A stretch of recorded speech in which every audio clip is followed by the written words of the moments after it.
السلام علیکم ورحمۃ اللہ وبرکاتہ۔ خواتین حضرات، سورہ نمل، سورہ قصص اور سورہ عنکبوت پر مشتمل یہ 20واں پارہ امن خلق ہے۔ اس بارے میں جو بڑے بڑے موضوعات زیر بحث آئے ہیں ان پر ایک نظر ڈالتے ہیں۔ سورہ نمل کا بقیہ حصہ اس پارے میں آیا ہے۔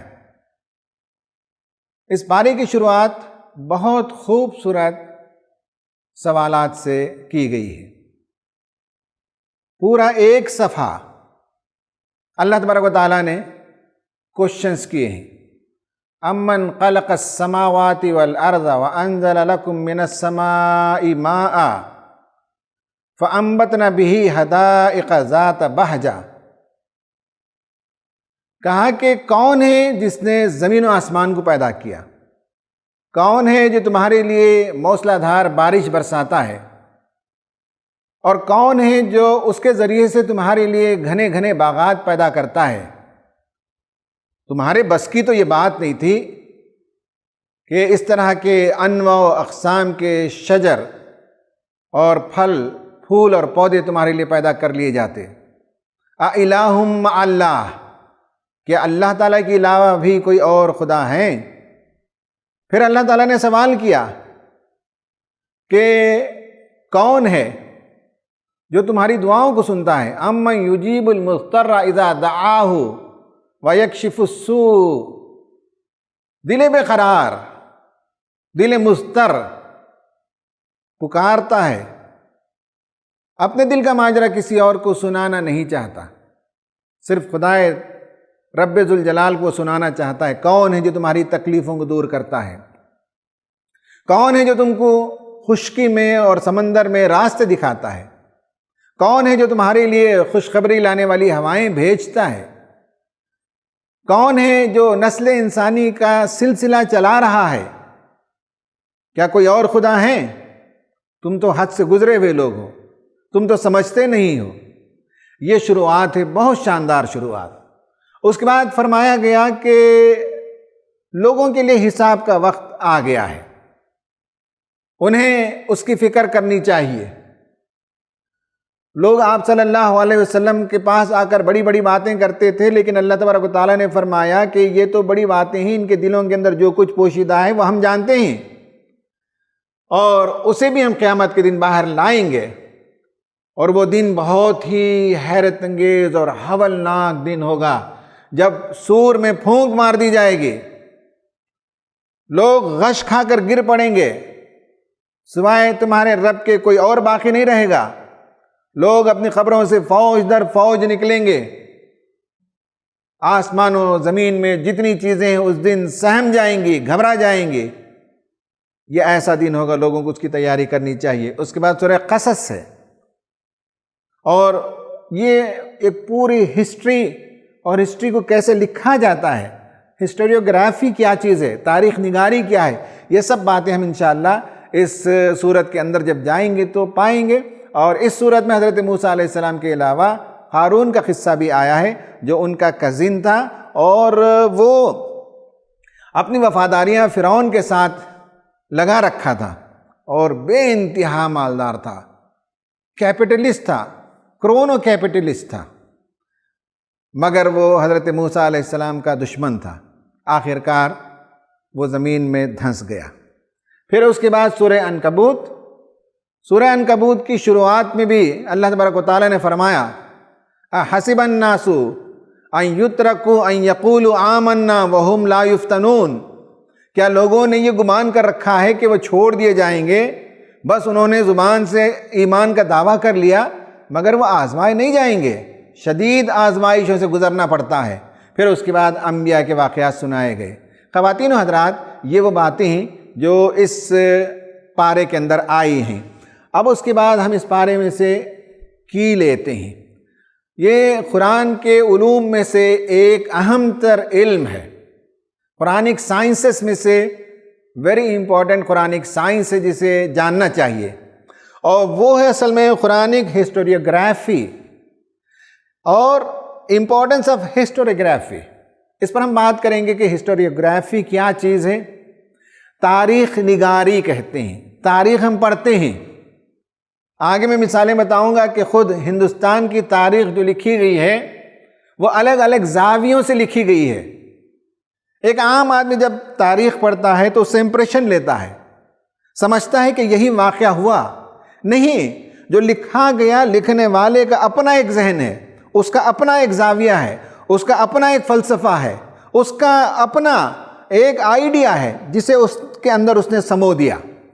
تو ہسٹری جو ہے, تاریخ جب ہم کہتے ہیں تو اس میں ڈسٹورشن ضرور ہوتا ہے. لیکن اسلام اور قرآن تاریخ نگاری کا ایک بہت ہی نیا زاویہ دیتے ہیں. اس کا طریقہ الگ ہے, ہم فرق دیکھیں گے. تو اسٹڈی آف ہسٹری اور ہسٹری رائٹنگ, تاریخ کیسے لکھی جاتی ہے, اس فن کا نام ہے ہسٹوریوگرافی, تاریخ نگاری. Using particular sources, techniques and theoretical approaches. یعنی جب تاریخ لکھی جاتی ہے تو اس میں سورسز کا استعمال ہوتا ہے کہ آپ نے کن سورسز کے ذریعے سے یہ لکھا. بادشاہ کے دربار میں جو لوگ بیٹھے ہیں اور جو تاریخ لکھتے ہیں ان کے سورسز الگ ہیں. جو لوگ لائبریری میں جا کر کتابوں کو پڑھ کر لکھیں گے ان کے سورسز الگ ہوں گے. جو لوگ ویرانوں میں اور کھنڈروں میں جا کر تاریخ لکھیں گے ان کے سورسز الگ ہوں گے, ٹیکنکس الگ ہوں گے. اور تھیوریٹیکل اپروچ, اس واقعے کو دیکھنے کے تھیوری کیا ہے, الگ الگ لوگوں کے پاس الگ الگ تھیوری ہوتی ہے. پھر اس کے بعد Quran becomes the main source of history through stories of the people of the past. بہت امپورٹنٹ بات یہ ہے کہ قرآن بہت زبردست انسپائرنگ ٹول ہے. تاریخ کیسے لکھی جائے قرآن نے بتایا ہے. قرآن نے اس کا ایک پورا پرنسپل دیا, اس کا ایک پورا طریقہ دیا, اس کی میتھڈالوجی بتائی. اور ہمیشہ سے مسلمانوں کے درباروں میں میکرز آف ہسٹری, تاریخ نگار رہتے تھے اور انہوں نے تاریخ نگاری کی اور بہت بڑا کردار انہوں نے پلے کیا. تاریخ انسانی زندگی کا اہم ترین حصہ ہے. جو اپنے ماضی کو یاد نہ رکھے وہ اپنے مستقبل کا پتہ نہیں لگا سکتے. کسی قوم کو اپنا فیوچر جاننا ہو تو اسے اپنے ماضی کو یاد رکھنا پڑے گا. یہ بہت امپورٹنٹ ہے ہیومن ہسٹری. اور Muslim historiography begins with the biographies of prophet, battles and Hijra. ہم اس پارے کے حوالے سے بھی دیکھیں گے اور آگے پیچھے جو پارے میں باتیں آئیں اس کے حوالے سے دیکھیں گے. اسلام میں تاریخ نگاری کی جو شروعات ہے قرآن نے انسپائر کیا اور رسول اللہ کی تاریخ لکھنے سے اس کام کی شروعات ہوئی. پھر اس کے بعد مختلف تاریخیں مسلمانوں نے لکھی ہیں. About 1000 verses in Quran deal with history. قرآن کے 6000 سے زائد آیتوں میں 1000 سے زائد جو آیتیں ہیں وہ تاریخ سے متعلق ہیں.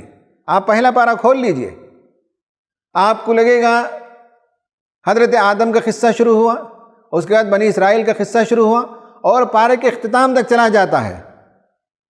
پہلا جو پارہ ہے اس کا 80% ہسٹری ہے. اسی طرح سے اور بہت سے پاروں میں ہیں. تو یا تو قرآن ہسٹری بیان کرتا ہے یا ہسٹوگرافی یعنی تاریخ نگاری کے اصول بتاتا ہے, آداب بتاتا ہے کہ آئندہ کبھی زندگی میں تاریخ کو مرتب کرنا ہو تو کن بنیادوں پر تاریخ کو مرتب کیا جائے یہ بتایا گیا ہے.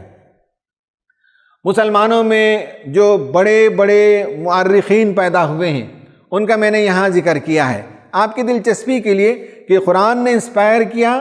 سیرت کے مطالعے سے تاریخ نگاری کی شروعات ہوئی. سیرت اور مغازی یعنی جو جنگیں وغیرہ ہوئی, آپ نے جو ہجرت فرمائی, ان سب کو مرتب کیا. ہر بار ایک تفصیل کو انہوں نے کمپائل کیا. عروہ بن زبیر, ابن زبیر بہت بڑے مؤرخ مانے جاتے ہیں, 643 سے 712 تک. وہب بن منبہ یہ 645 سے 732 تک. زہری بہت مشہور, آپ اگر کتابیں پڑھتے ہوں تو ان کا نام بھی دیکھیں گے. ابن اسحاق سیرت کے پہلے آتھر, سیرت کی پہلی کتاب انہوں نے لکھی تھی. پھر اس کے بعد بلازوری, ان کی کتابیں اور ان کے حوالے ہم کتابوں میں دیکھتے ہیں. اور اسی طرح سے طبری، تاریخ طبری کئی جلدوں میں موجود ہے، اور ہمارے مفسرین اور مورخین جب لکھتے ہیں تو لازم ہے کہ طبری کا حوالہ وہ دیں، واقدی کا حوالہ دیتے ہیں، یہ بھی ایک بہت بڑے تاریخ نگار ہیں۔ تو قرآن نے لوگوں کو تاریخ نگاری پر ابھارا، قرآن نے جیسے لوگوں کو سائنس کی طرف راغب کیا، اسی طرح سے قرآن نے لوگوں کو ہسٹری کی طرف راغب کیا، اسی طرح سے قرآن نے اور بہت سے علوم کے دروازے کھولے، ان میں سے یہ ایک بہت اہم علم ہے۔ اب آپ دیکھیے کہ قرآن تاریخ نگاری کے سلسلے میں جو اصول بتاتا ہے، نمبر 1 پرپز آف اسٹڈنگ، کیوں تاریخ کا مطالعہ کرنا چاہیے۔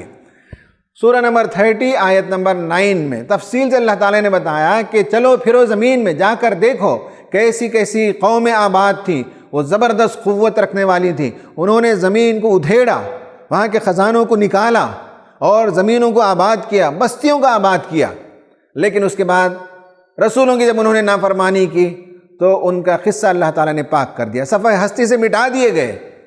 تو purpose of reading history, purpose of writing history, purpose of historiography, تاریخ کیوں لکھی جائے، تاریخ نگاری کا پہلا پرپز یہ ہے کہ ہم تاریخ کو کیوں مطالعہ کرتے ہیں، اس لیے کہ زمین میں، دنیا میں جو لوگ آئے اور چلے گئے وہ کیوں آئے، کیوں چلے گئے، کیا اصول تھے، اسے دریافت کرنا پڑتا ہے۔ اسی طرح سے کریشن آف مین، یہ اسلامی تاریخ نگاری کا بہت اہم ترین عنصر ہے کہ کریشن آف مین سے تاریخ شروع ہوتی ہے۔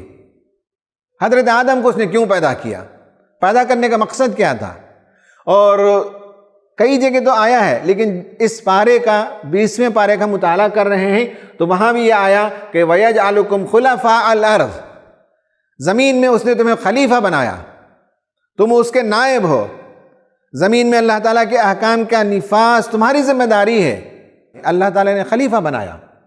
تیسرا جو اصول ہے اور جو آئیڈیا ہے تاریخ کو کیوں لکھی جائے، مرتب کیوں کیا جائے، جو بیسک آئیڈیا ہے وہ کریشن آف ہیونز اینڈ ارتھ، یہاں سے شروع ہوتا ہے۔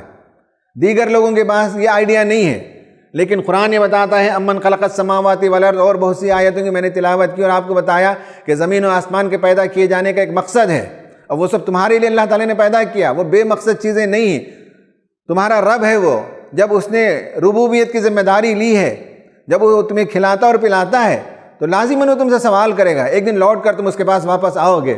یہ پرپس ہے کیوں تاریخ کا مطالعہ کیا جائے، کیوں تاریخ کو مرتب کیا جائے۔ ایک اور پرپس اسٹوریز آف پروفٹس، دنیا میں جو بہترین ماڈلز اللہ تعالیٰ نے بھیجے، وہ رسول تھے، وہ انبیاء تھے، اور ان کو اللہ تعالیٰ نے بھیجا، اور قرآن نے بتایا، سورہ قصص جو اس پارے کے اندر آئی ہے تفصیل سے 28 میں آیت نمبر 3 سے شروع ہو کر سورہ کے اختتام تک یہ مضمون چلتا ہے، اور قصص ہے، قصص ہسٹری ہے، قصص جو ہے واقعہ نگاری ہے، اور واقعات کو کیسے پیش کیا جاتا ہے، اور حضرت موسیٰ علیہ السلام کا پورا قصہ اللہ تعالیٰ نے فرمایا وہاں نَتْلُو عَلَيْكَ مِن نَبَإِ مُوسَىٰ وَفِرْعَوْنَ بِالْحَقِّ لِقَوْمٍ يُؤْمِنُونَ، حق کے ساتھ ہم وہ کہانی سنا رہے ہیں، ہم وہ ہسٹری سنا رہے ہیں، ہم وہ واقعہ بیان کر رہے ہیں۔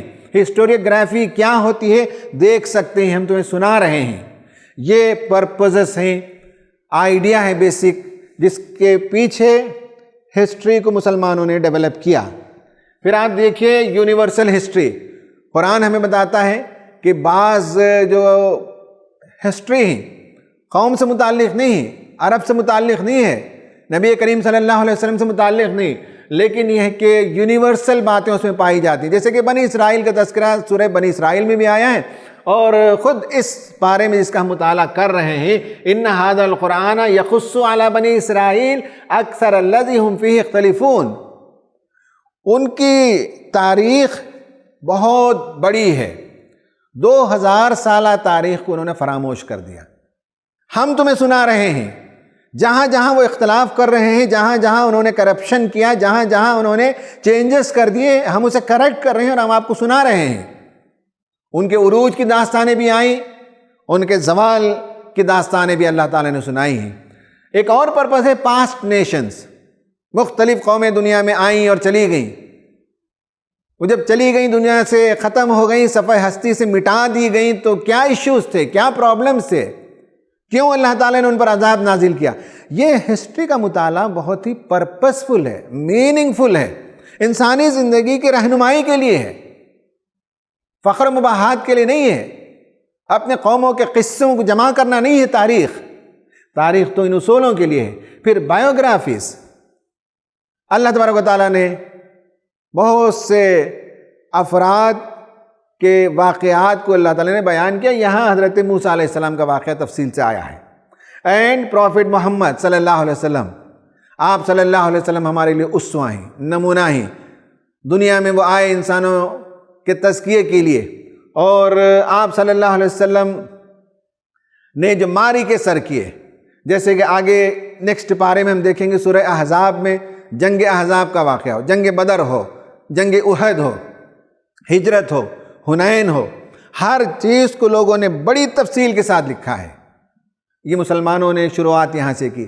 یہ 8 پرپزز ہیں ہسٹوریوگرافی کے، تاریخ نگاری کے، یہ 8 اہم ترین مقاصد ہیں۔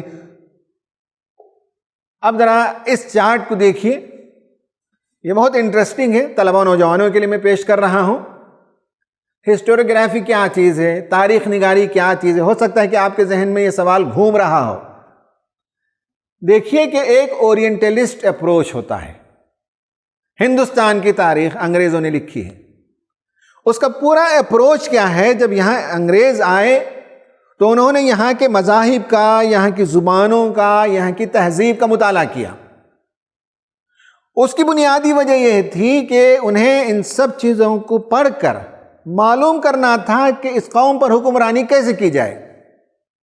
معلوم یہ کرنا تھا کہ یہ قوم مغربی قوم سے پست ہے، باربیرک ہے، سویلائز نہیں ہے، کیسے ثابت کیا جائے؟ Orientalist approach. اور دیکھا کہ کہاں اپنی مشنری کو لا کر اتار سکتے ہیں۔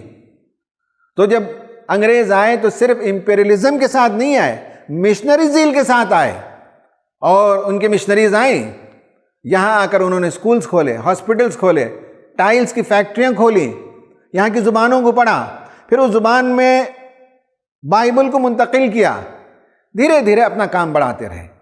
اورینٹلسٹ اپروچ ہے۔ دوسرا ہے the Cambridge school of historiography. Cambridge school کا جو میتھڈ ہے وہ کیا ہے؟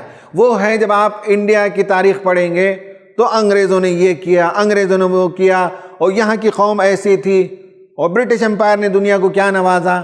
یہ سارے کا سارا یہ اور یہ قریب ترین ہے، لیکن یہ مطالعہ اس لیے کیا گیا تاکہ یہاں کی قوموں کو پست دکھایا جائے۔ یہ اس لیے مطالعہ کیا گیا کہ بتایا جائے کہ ہندوستان کو انہوں نے کس کس طرح سے مالا مال کیا۔ ماڈرن ہسٹری، جب ہم ماڈرن ہسٹری پڑھتے ہیں، جب اسکولوں میں ہم بچپن میں پڑھتے تھے تو 1857 میں میٹونی ہوئی، غدر ہوا، اور اس کے بعد انگریزوں کو بھگانے کے لیے پہلی جنگ آزادی ہوئی، اس کے بعد گاندھی جی آئے، نہرو، اور انڈین نیشنل کانگریس، اور ستیہ گرہ، اور خلافت موومنٹ، اور اس طرح کے واقعات ہم پڑھتے ہیں۔ آخرکار اس جد و جہد کے نتیجے میں ہندوستان آزاد ہو گیا۔ ہندوستان کی تاریخ کو پڑھنے کا ایک طریقہ یہ ہے، ایک طریقہ یہ ہے، ایک طریقہ یہ ہے۔ اب مارکسسٹ ہسٹوریوگرافی یہ ہے کہ مارکس وادیوں نے جو کچھ لکھا وہ ہندوستان کا لینڈ سسٹم کیا تھا، لینڈ لاٹس کیسے تھے، یہاں انڈسٹریز کیا چلتی تھیں، یہاں کون کون سے کلاس تھے، اور ساری تاریخ کو وہ کلاس اسٹرگل میں دیکھتے ہیں، اور اسی طرح سے تاریخ کو مرتب کرتے ہیں۔ تو ان کا دیکھنے کا طریقہ یہی ہے، کلاس اسٹرگل کو دیکھتے ہیں، اور ہندوستان کی تاریخ میں انہوں نے یہی کچھ لکھا ہے۔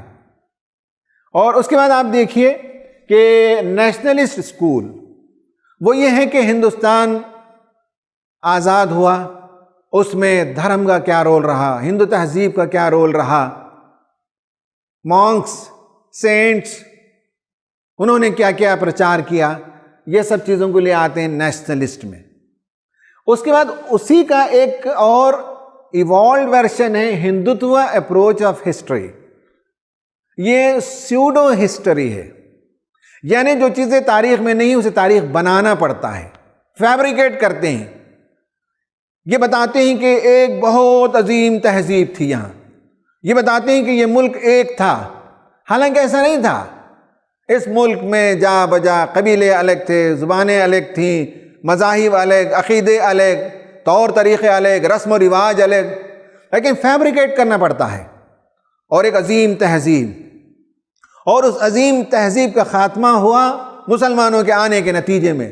حالانکہ سچی بات یہ ہے کہ یہ تہذیب مسلمانوں نے دی، یہاں لوگوں کو کھانے پینے کا سلیقہ سکھایا، پہننے اوڑھنے کا سلیقہ سکھایا، فن تعمیر دیا، ایڈمنسٹریشن کے رولز بتائے، جوڈیشری کا پورا سسٹم مسلمانوں نے نافذ کر کے دکھایا۔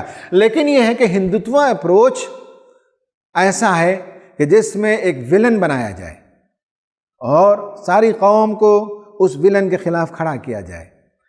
سیفرونائزیشن پھر اسی کا ایک اور ہے امپلیمنٹیشن، اسکول کی کتابوں میں یہ رنگ کیسے دیا جائے۔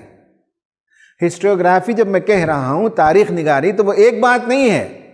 انگریز لکھتا ہے تو ایک الگ طریقے سے لکھتا ہے، کمیونسٹ لکھتا ہے تو ایک الگ طریقے سے لکھتا ہے، نیشنلسٹ لکھتا ہے تو ایک الگ طریقے سے لکھتا ہے، ہندوتوا وادی لکھتے ہیں تو ایک الگ طریقے سے لکھتے ہیں، اور قرآن اس کے بالمقابل ایک اعلیٰ، عرفہ، نکھرا ہوا، ستھرا ہوا ایک بلند افق دیتا ہے تاریخ نگاری کے لیے۔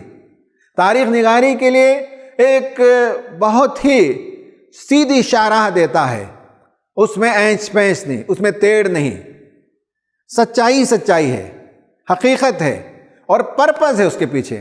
اب آپ دیکھیے کہ اس کے پیچھے کیا پرپز ہے۔ جو قرآنک ہسٹوریوگرافی ہے اسے آپ دیکھیے، سمجھ میں آئے گا کہ قرآنک ہسٹوریوگرافی یعنی قرآن کی جو تاریخ نگاری ہے اس میں یہ 6 چیزیں اہم ہیں۔ نمبر 1 یہ ہے کہ توحید ہے، اس پوری کائنات کا کرتا دھرتا خدا تعالیٰ ہے، اس کا تعلق اس زمین سے زندہ تعلق ہے، اور یہاں کے امور کی وہ نگرانی کرتا ہے، اور قوموں کے عروج و زوال میں خدا تعالیٰ کا ہاتھ ہے۔ پھر اس کے بعد یہ ہے کہ ٹروتھ ورسس فالسہڈ، قرآن جو تاریخ پیش کرتا ہے وہ پوری تاریخ کا مطالعہ کریں تو حق و باطل کی کشمکش ہے ہمیشہ سے، آدم علیہ السلام سے شروع ہو کر نبی کریم صلی اللہ علیہ وسلم تک، اور پھر آپ سے لے کر قیامت تک یہ کشمکش جاری رہے گی۔ جہاں بھی ہم تاریخ کو مرتب کریں گے، مطالعہ کریں گے، اس کشمکش کو دریافت کریں گے، اسے قلم بند کریں گے۔ پھر یہ ہے کہ rise and fall of nations, قوموں کے عروج کا کچھ فلسفہ ہے، قوموں کے زوال کے کچھ اسباب ہیں۔ قومیں آگے بڑھتی ہیں تو اس کے پیچھے کچھ فیکٹرز کار فرما ہوتے ہیں، قومیں اگر ختم ہو جاتی ہیں، ملیمیٹ ہو جاتی ہیں، تو اس کے پیچھے ان کے مظالم ہوتے ہیں، ان کا غرور اور تکبر ہوتا ہے۔ یہ ساری باتیں قرآن نے بیان کی ہیں۔ اسی طرح سے موریلٹی ویری امپورٹنٹ فیکٹر ہے اسلام کے ہسٹوریوگرافی میں۔ ہم نے کل والے چیپٹر میں دیکھا تھا کہ کس طرح سے ہومو سیکسولیٹی یا کرپشن یا ٹیرنی، یہ وہ بڑے بڑے ایشوز سے جو وقت کے رسولوں نے ایڈریس کیا۔ موریلٹی اسلام کی تاریخ نگاری میں ایک اہم ترین سنگ میل ہے۔ اسی طرح سے اکاؤنٹیبلٹی، انسان دنیا میں شتر بے مہار نہیں ہے، اسے کوئی تھامنے والا ہے، اسے کوئی پکڑنے والا ہے، وہ کسی کے سامنے مسئول ہے۔ قیامت کے دن اسے کھڑا کیا جائے گا، اس کی ساری زندگی کا حساب کتاب لیا جائے گا، اسے جواب دینا پڑے گا، افراد کو بھی قوموں کو بھی۔ اسی طرح سے لرننگ فرام پاسٹ، اللہ تعالیٰ نے جتنے واقعات بیان کیے ہیں ان واقعات کو بیان کرنے کا مقصد یہ ہے کہ انسان سنبھل جائے، انسان نصیحت حاصل کرے، تذکیر حاصل کرے، اور وہ غلطیاں نہ دہرائے جن غلطیوں کی پاداش میں اللہ تعالیٰ نے قوموں کو پکڑا تھا۔ خواتین و حضرات، اب ہم اپنے اس لیکچر کے آخر حصے میں آ گئے، اور ہماری ایکٹیویٹی ہے number 1، do you remember your دعا in distress and what was the response from ابو۔ 20ویں پارے کی شروعات میں اللہ تعالیٰ نے کہا کہ دل بے قرار کی دعا کون سنتا ہے، کون اس کی تکلیف کو دور کرتا ہے۔ آپ کا تجربہ کیا ہے؟ جب آپ مضطر ہو گئے، بے قرار ہو گئے، تو کیا آپ نے کبھی دعا کی، اور کیا جواب ملا آپ کو اوپر سے؟ Number 2، what is your opinion about your wealth.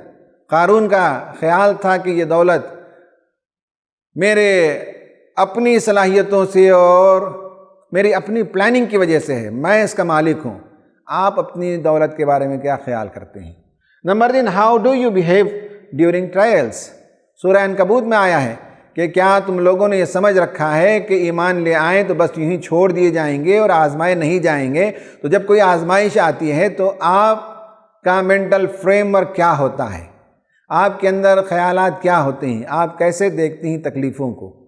خواتین حضرات، اس پر آج ہماری بات ختم ہوتی ہے۔ اللہ تعالیٰ سے دعا ہے کہ اللہ تبارک و تعالیٰ قرآن میں جو قصے بیان کیے گئے ہیں، جو تاریخ نگاری کا اسلوب اور فن بتایا گیا ہے، ان سب باتوں کو سامنے رکھ کر قرآن مجید کو سمجھنے کی توفیق عطا فرمائے۔ آمین۔ وآخر دعوانا ان الحمد للہ رب العالمین۔